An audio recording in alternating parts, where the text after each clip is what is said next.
HOA Karen called cops over my son's wheelchair ramp. Now her HOA board is gone.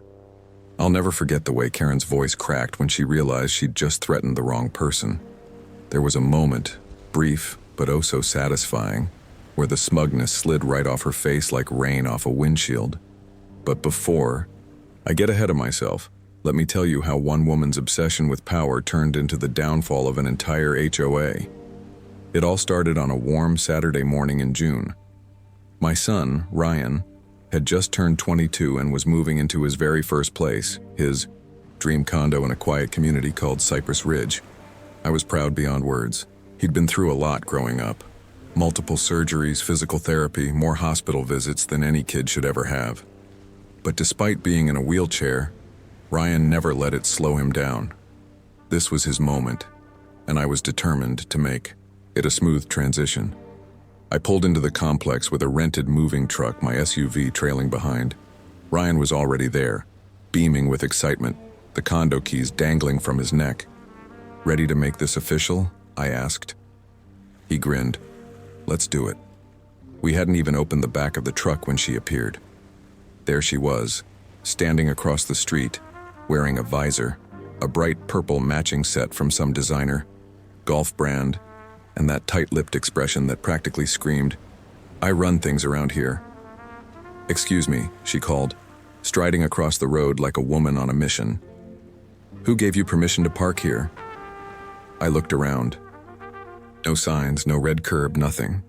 "I'm just helping my son move in. We'll be out in a few hours," I explained calmly. Her eyes flicked to Ryan's wheelchair ramp, which was still folded and strapped in the truck. "You can't just install structures like that in this community," she snapped. "Ramps require approval from the board. It's in the bylaws." Ryan politely cut in. "Hi, I'm Ryan Green. I closed on Unit 12B yesterday. The ramp's portable. It's not a permanent structure." Karen didn't blink. She ignored his introduction completely and turned back to me. "This community has standards," she said, in a tone I'm sure she used to scold grocery store managers and underpaid baristas. "We don't allow modifications without oversight. We're not a trailer park." That was the first red flag. Still, I kept it together. "Look, we're just trying to unload some furniture and set up my son's essentials. We're not building a deck," she huffed. "I'm Karen Dempsey, president of the Cypress Ridge HOA. You need to submit Form 6A and wait for board approval before installing anything." Then she pulled out her phone and began snapping photos of the truck, of Ryan, of me, muttering to herself, "Unauthorized vehicle, unregistered structure, potential property code violations." Ryan's face started to fall. I could see it. He'd worked so hard for this place, and now, minutes into it, someone was already treating him like a problem. "I don't want trouble, Dad," he whispered. "You're not the one causing it," I told him. Karen suddenly stepped in front of the truck, arms folded. "I'm not letting you unload until I get confirmation from the board. If you proceed, I'll have no choice but to call the authorities." I stared at her, dumbfounded. "You're serious?" She raised her eyebrows. "Try me?" So I tried her. "Call whoever you need," I said. "But you should know, I'm a civil rights attorney. And if you're trying to block an AD-compliant ramp for a disabled resident, you might want to check your own bylaws first." That made her flinch, just slightly, but she recovered. "This isn't about disability, it's about rules and order." And with that, she called the police. Yes, she actually dialed 911. "I'd like to report a disturbance," she said. "There's a large truck and 2 individuals trying to install an unauthorized structure. It may be a safety issue for the community." She hung up and stood there like she'd just planted a victory flag. 15 minutes later, 2 officers pulled into the cul-de-sac. Ryan was visibly anxious. I put my arm around him. "Don't worry. We've got this." The officers walked up, neutral expressions in place. "We got a call about a possible code violation," one of them said. A tall guy with a buzz cut named Officer Daniels. I handed him my card. "Thomas Green. This is my son, Ryan. He owns the unit. We're moving him in.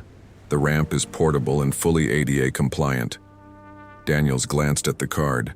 and then back at Karen, who was already halfway through another rant about property aesthetics and neighborhood standards. "Ma'am," Daniels interrupted, "is there a specific law being broken here? Not HOA guidelines, an actual municipal law?" Karen looked taken aback. "Well, no, but then I'm afraid this isn't a police matter," he said. "The Americans with Disabilities Act protects his right to access his own home. Unless someone's committing a crime, we don't intervene in HOA issues." Karen's mouth opened and closed like a fish. Ryan smiled for the first time since we'd arrived. Daniels turned to me. "Mr. Green, you're free to continue, and if anyone interferes, feel free to give us a call back." "Thanks, officer." As they walked away, Karen scowled at us. "You may have won this round," she said, "but I will be reviewing every item you bring into that condo." I stared at her for a beat and then said quietly, "You know what, Karen? Maybe I'll start reviewing a few things myself, starting with how this HOA operates." That was the moment her expression cracked. Just a flicker, but it was enough. Because what she didn't know, what she never bothered to find out, was that I wasn't just a dad helping his son move in. I was a lawyer with 20 years of experience in housing rights and HOA abuse cases. And for the next few days, I was about to make Cypress Ridge a very uncomfortable place. For her. Over the next few days, while Ryan settled into his new place, I quietly went to work. It started with something simple. I went online to find Cypress Ridge's HOA website, except it hadn't been updated since 2019. No contact forms, no board, member names, not even a current copy of the community guidelines. Red flag number 1. So I dropped by the management office, or rather, a shabby bulletin board near the pool that claimed to be the Cypress Ridge HOA Info Center. Taped there were a few faded notices, mostly threats about lawn length and trash can violations, but nothing remotely resembling transparency. Red flag number 2. At that point, I decided to knock on a few doors. I introduced myself. "Hi, I'm Thomas Green. My son Ryan just moved into 12B. I'm also a civil rights attorney, and I've got some concerns about the HOA's practices. You would have thought I was offering to hand out gold bars." The floodgates opened. Mrs. Hernandez from Unit 3 told me about the $150 fine she received because her granddaughter chalked a rainbow on the sidewalk. Public defacement, Karen, had said Mr. Ellison, a Navy vet in Unit 5, had been written up for flying the American flag incorrectly. Apparently, according to Karen, it had to be at a 45-degree angle only from a board-approved bracket. Even worse, the Thompsons from Unit 7 had been threatened with eviction notices. Yes, eviction, because their son's basketball hoop was visible from the street for more than 3 consecutive days. The stories were outrageous one after another, but it wasn't just the pettiness, it was the pattern. No one could remember the last time they voted for HOA board members. No one had seen financial reports. No one had access to the bylaws except Karen. And the worst part? Most were too scared to speak up. Why? Because Karen had made examples out of people who tried. But then came the break I needed. Mr. Jenkins, Unit 10, a retired forensic accountant who had, 2 years earlier, requested to review the HOA's budget after a sudden $800 emergency. Landscaping fee appeared on everyone's bill. Karen told him the books were under review, then that they were at the CPA's office, then radio silence. Jenkins, being the kind of guy who didn't like getting brushed off, kept copies of every interaction. Emails, notices, receipts, even some handwritten notes Karen had stuck on his door. He handed it all to me over a cup of strong coffee and said, "Use it well." And I did. I compiled every complaint, every questionable fine, every bylaw violation, and every illegal overreach I could find. And once I had a binder thick enough to flatten a squirrel, I sent an official notice requesting an emergency HOA general meeting, citing concerns over financial misconduct and leadership irregularities. I posted the notice on every mailbox and bulletin board, and I emailed it directly to Karen just to be polite. The meeting took place on a Wednesday evening in the community clubhouse. Normally, HOA meetings drew maybe 5 or 6 residents. That night, nearly 50 showed up. Standing room only. Karen arrived 10 minutes late, clearly rattled, holding a manila folder and wearing a new blazer, as if the outfit could restore her crumbling authority.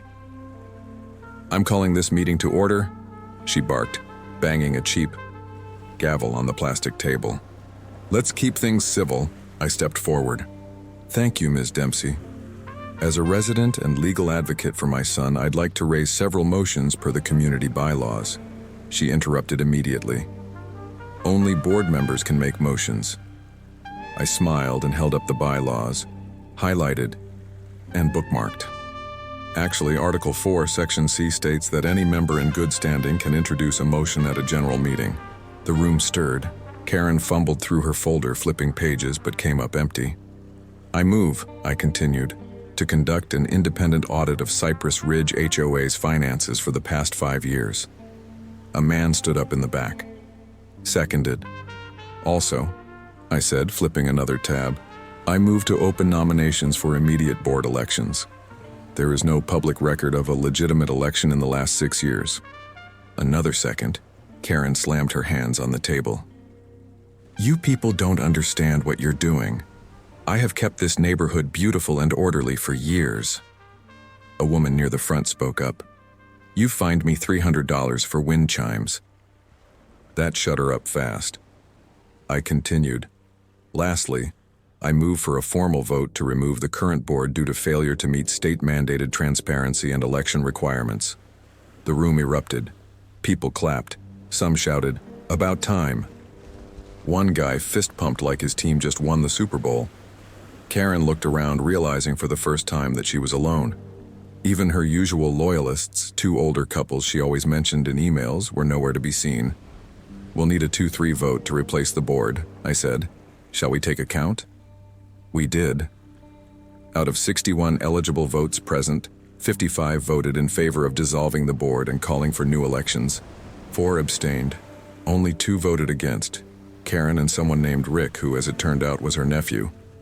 I didn't even need to say anything. The silence said it all.